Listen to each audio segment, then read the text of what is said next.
नमस्कार, मैं हूं सुनील बॉबी और आप इस समय देख रहे हैं अपना खास कार्यक्रम बिहार समाचार, जहां बातें करते हैं बिहार की खबरें होती है बिहार के खबरों के साथ साथ देश दुनिया में क्या कुछ चल रहा है तमाम खबरों से आपको कराते हैं अपडेट।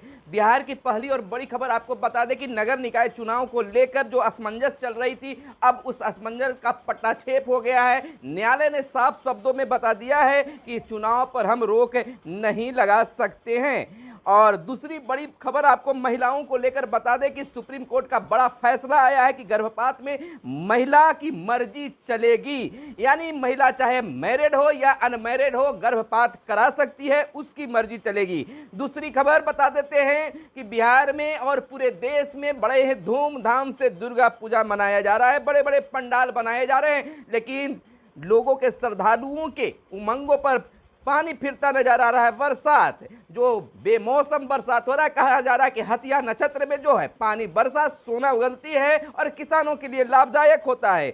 वहीं नगर निकाय चुनाव पर रोक से हाई कोर्ट के इनकार से जो चुनाव के प्रत्याशी हैं उनमें उमंग छा गई है। जहां निराशा के साथ जनसंपर्क अभियान चला रहे थे, अब तेज कर दिए हैं। अब भाग का फैसला बहुत जल्द होने वाला है। चुनाव के बाद कौन जीतता है, किसे कुर्सी मिलती है और किसे हार का करारा झटका लगता है, तो आने वाला वक्त बताएगा। लेकिन फिलहाल हम आपको बता दें कि नगर निकाय चुनाव को लेकर जहां सरकारी तौर पर लगातार काम चल रहे हैं, वहीं प्रत्याशी घर घर जाकर अपने पक्ष में वोट को बटोर रहे हैं। हरजोत की अमर्यादित प्रक्रिया मामले में सीएम बोले गड़बड़ होगा तो कार्रवाई जरूर होगी। बिल्कुल यह बात जो है पटना से निकलकर सामने आई है कि बिहार के मुख्यमंत्री नीतीश कुमार ने कह दिया है कि जो गलत करेगा उसके खिलाफ कार्रवाई होगी।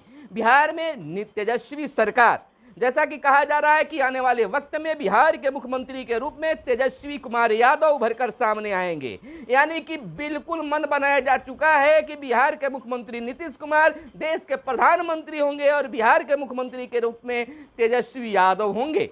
हालांकि इसको लेकर कोई बड़ी खबर निकलकर लालू प्रसाद यादव की तरफ से नहीं आया, लेकिन फिलहाल हम आपको बता दें कि एमएलसी समेत 10 लोगों पर चार्जशीट हुआ है पंजीयन घोटाला को लेकर।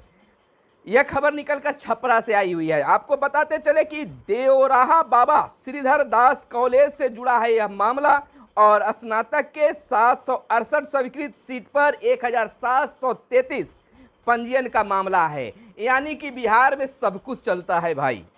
कहने का तात्पर्य हुआ कि पंजीयन घोटाले में सारण स्नातक निर्वाचन क्षेत्र के जदयू एमएलसी सह तत्कालीन DSWU प्रोफेसर वीरेंद्र नारायण यादव समेत 10 आरोपियों के खिलाफ निगरानी कोर्ट मुजफ्फरपुर में चार्जशीट दाखिल कर दिया गया है।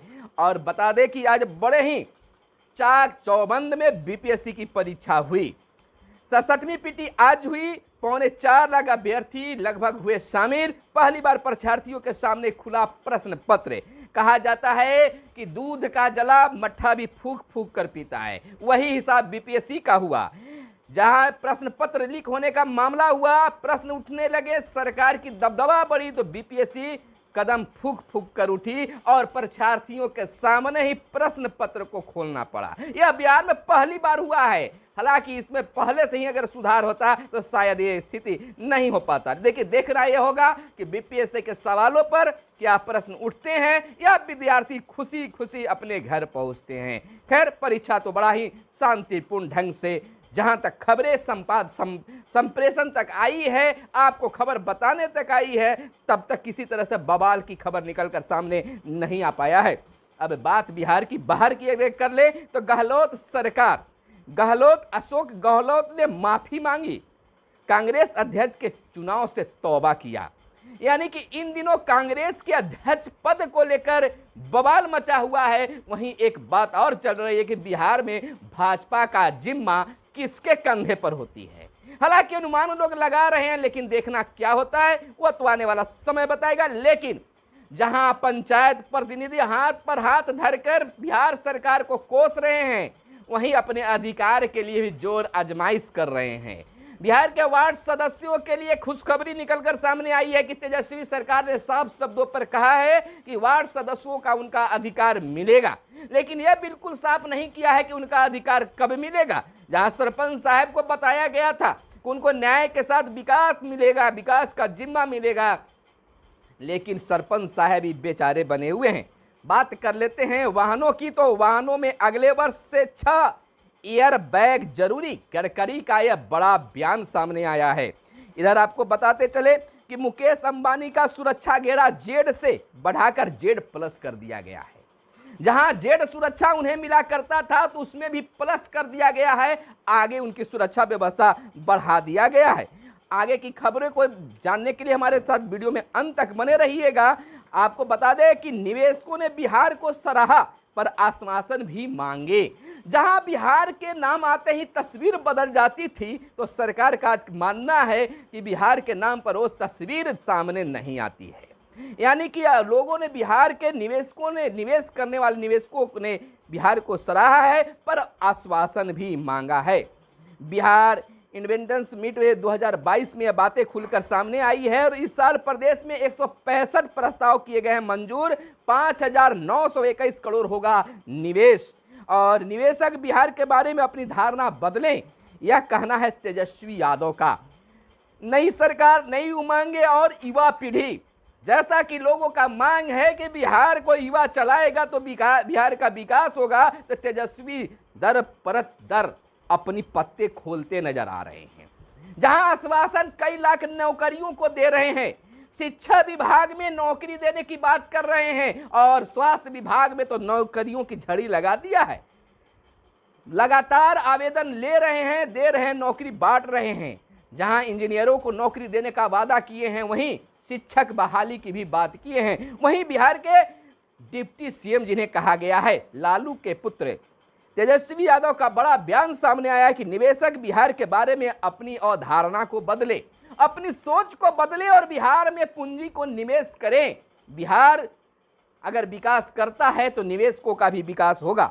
इधर हम आपको बता दें कि प्रदेश यानी बिहार में उद्योगों के विकास के लिए हम लोग लगातार प्रयासरत हैं। यह बड़ा बयान आया है बिहार के मुखिया नीतीश कुमार का। उन्होंने कहा है कि उद्योग के विकास के लिए हम लोग लगातार प्रयासरत हैं। एक तरफ जहां उद्योग लगाने की बात बिहार सरकार कर रही है, अलबत्ता आपको बता दें कि सरकारी तौर पर बिहार के किसानों को जो बीज मिला, वह बीज के लंबे लंबे पौधे तो लग गए लेकिन उसमें फल ही नहीं लगा। बड़ा माजरा देखने लायक बना और बवाल भी हुआ।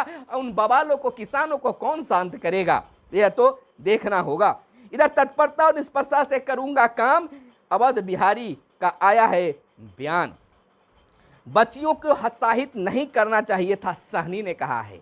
कहा गया कि जब अपनी बारी आती है तो बोलना बंद कर देते हैं और दूसरे पर आपेक्ष लगाना हो तो बोलना शुरू कर देते हैं, सहनी भी। चुनाव कर्मियों का प्रशिक्षण शुरू हो गया है। जैसा कि जान रहे हैं कि बिहार में नगर निकाय चुनाव चल रहा है, प्रक्रिया चल रहे हैं, नामांकन की भी प्रक्रिया कुछ हुई है और दूसरे चरण की प्रक्रिया भी जारी है। तो अब कर्मचारियों का प्रशिक्षण भी शुरू हो गया। कई जगहों पर प्रथम चरण का प्रशिक्षण तो समाप्त हो गया है और दूसरे चरण का प्रशिक्षण भी अगले दिन यानी कि 1 अक्टूबर से भी होनी है। सड़कों पर अस्पतालों के संकेतक लगेंगे। जहां पर अब अस्पताल होगा उससे पहले सड़क के किनारे उसका प्रतीक लगेगा, प्रतीकक लगेगा, चिन्ह लगेंगे, जिससे आवागमन करने वाले आम लोगों को पता चलेगा कि कितने दूरी पर अभी अस्पताल है। रेणु और आलोक समेत 17 विधायकों को मिला आवास। जैसा कि जानते हैं कि सत्ता पद से हटने के बाद में आवास को छोड़ना होता है, लेकिन रेणु और आलोक को 17 विधायकों को उनका आवास मिला है। अब प्रतिनियुक्त कर्मियों के लिए बायोमेट्रिक हाजिरी मुसीबत बन गई है। जहां बायोमेट्रिक के नाम पर लोग नाक बहुत सिकुड़ा करते थे, आज ऑफिसों में बायोमेट्रिक हाजिरी लगनी शुरू हो गई है। इसमें समय की पाबंदी होती है और लोग अब इससे मुक्ति पाना चाहते हैं, यानी कि एक मुसीबत मान रहे हैं। तो भाई ड्यूटी करना है तो मुसीबत तो समझना नहीं होगा। जब आपको टाइम टेबल फिक्स कर दिया गया तो उस टाइम टेबल पर तो आपको उपस्थित होना होगा। तो यह बिहार में एक बड़ी शोध चल रही है, एक बड़ा कार्य चल रहा है कि हर छोटे बड़े ऑफिसों में, चाहे वह सरकारी ऑफिस हो या प्राइवेट ऑफिस हो, बायोमेट्रिक ढंग से उनमें हाजिरी बनाने की प्रक्रिया चल रही है। हालांकि प्रखंड स्तर पर कई जगहों पर बायोमेट्रिक मशीन लग चुकी है। अधिकारियों के कौशल विकास को करार हुआ है आज।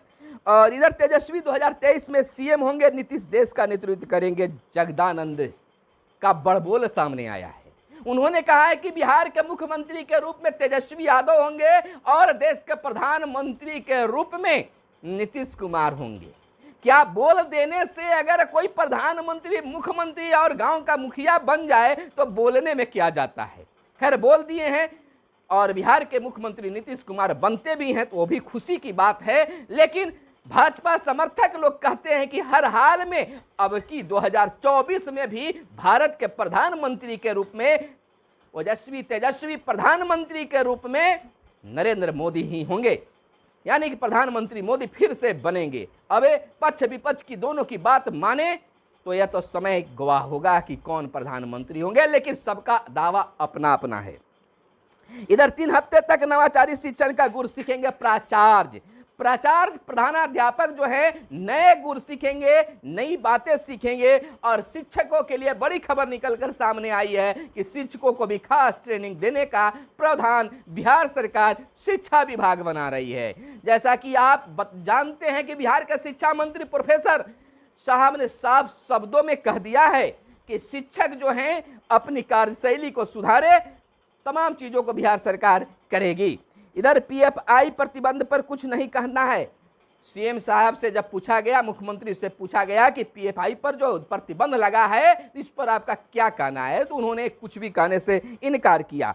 प्रशिक्षण पर जाएंगे 4 आईपीएस अधिकारी। और सीपीएम नेता दिनेश कुमार का निधन हुआ है, दुखद भरी खबर है। तो तमाम दर्शक जो हैं उनको हमारे पूरे टीम की ओर से हार्दिक बधाई और शुभकामनाएं। शांतिपूर्ण ढंग से हर्षोल्लास के साथ दशहरा मनाएं। धन्यवाद। जय हिंद, जय भारत। कैमरे के पीछे है मिस्टर साहिल। धन्यवाद।